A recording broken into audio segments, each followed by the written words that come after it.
light of infinite. The great Rabbi Akiva taught that the fundamental principle of the Torah is to love your neighbor as yourself. The great sage Hillel went so far as to say that this is the entire Torah. All the rest is commentary.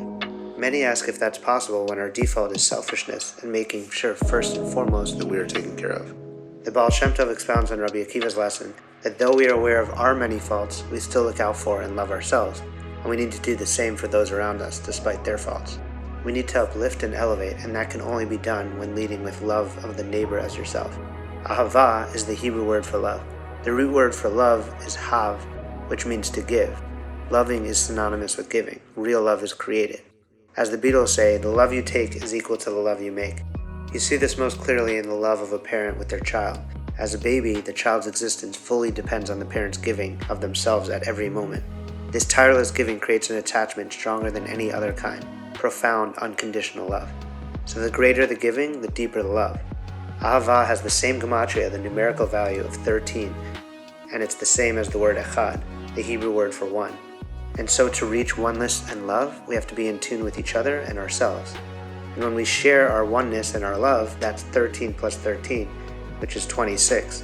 And as many of us know, 26 is the numerical value of Hashem's four-letter name, the Tetragrammaton, the ultimate divine infinite light.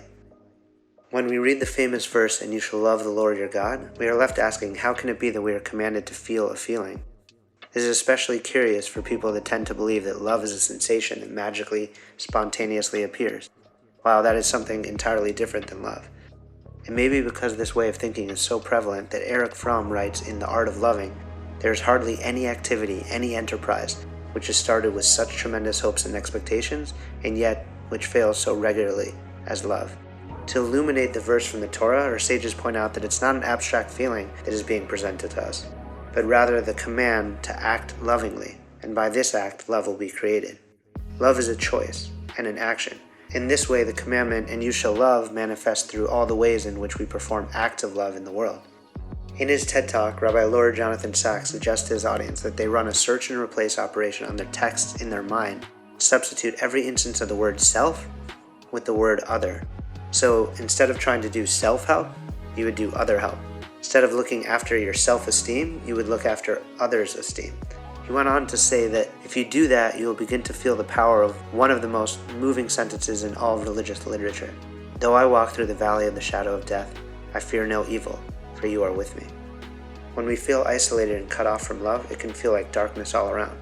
The Zohar teaches that darkness isn't an entity unto itself, it's the absence of light. And if darkness is the absence of light, then a little bit of light, a little bit of love will illuminate a lot of darkness. Just as important as the act of giving is the sincerity and love in which it is given.